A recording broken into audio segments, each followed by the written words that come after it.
Assalamualaikum warahmatullahi wabarakatuh. Perkenalkan, nama Hayatun Nufus, NIM 19121101, kelas PIC semester 6, Fakultas Tarbiyah dan Keguruan, UIN Sultan Maulana Hasanuddin, Banten.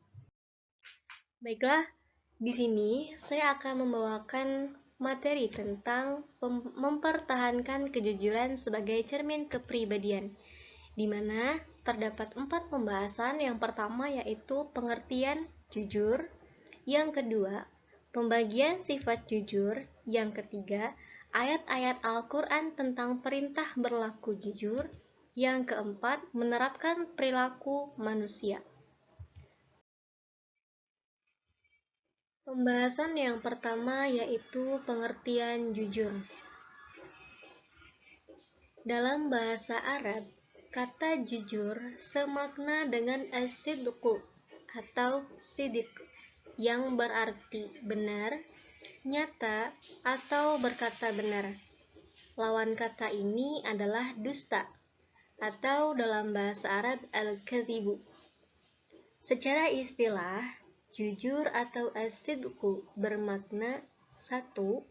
Kesesuaian antara ucapan dan perbuatan. 2.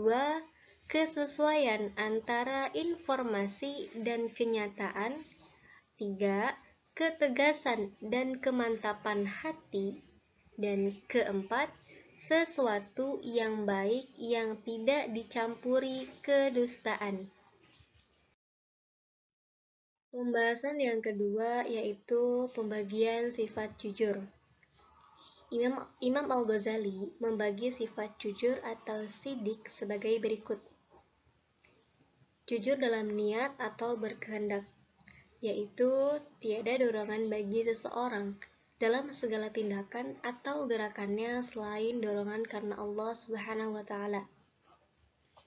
Kemudian, jujur dalam perkataan atau lisan, yaitu sesuainya berita yang diterima dengan yang disampaikan. Setiap orang harus dapat memelihara perkataannya. Ia tidak berkata kecuali dengan jujur. Barang siapa yang menjaga lidahnya dengan cara selalu menyampaikan berita yang sesuai dengan fakta yang sebenarnya, ia termasuk jujur jenis ini. Menepati janji termasuk jujur jenis ini. Kemudian, jujur dalam perbuatan atau amaliyah, yaitu beramal dengan sungguh-sungguh sehingga perbuatan zahirnya tidak menunjukkan sesuatu yang ada dalam batinnya dan menjadi tabiat bagi dirinya. Kejujuran merupakan pondasi atas tegaknya suatu nilai-nilai kebenaran, karena jujur identik dengan kebenaran. Allah Subhanahu wa Ta'ala berfirman, A'udzu billahi minasyaitonir rajim. Bismillahirrahmanirrahim.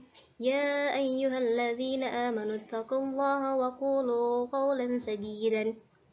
Artinya, wahai orang-orang yang beriman, bertakwalah kamu kepada Allah Subhanahu wa Ta'ala dan ucapkanlah perkataan yang benar.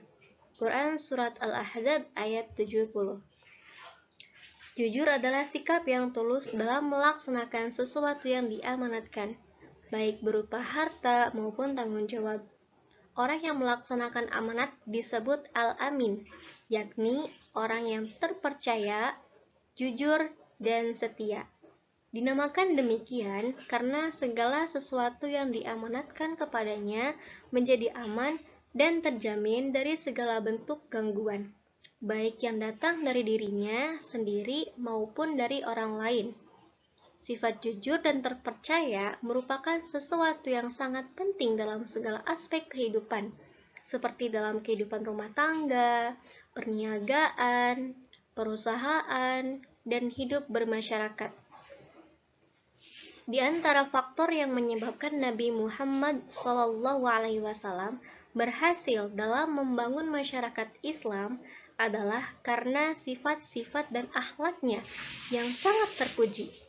Salah satu sifatnya yang menonjol adalah kejujurannya. sejak masa kecil sampai akhir hayatnya, sehingga ia mendapat gelar Al-Amin, atau orang yang dapat dipercaya atau jujur. Pembahasan yang ketiga yaitu ayat-ayat Al-Quran tentang perintah berlaku jujur, yang terdapat dalam Quran Surat At-Taubah ayat 119. A'udzu billahi minasyaitonir rajim.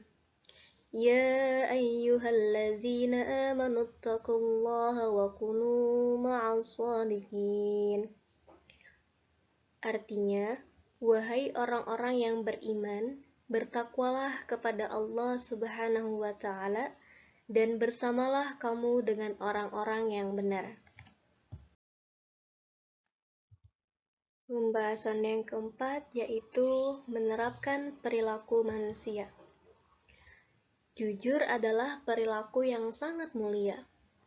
Jujur adalah sifat yang wajib dimiliki oleh para nabi dan rasul Allah Subhanahu wa Ta'ala, sehingga separuh gelar kenabian akan disandangkan kepada orang-orang yang senantiasa menerapkan perilaku jujur.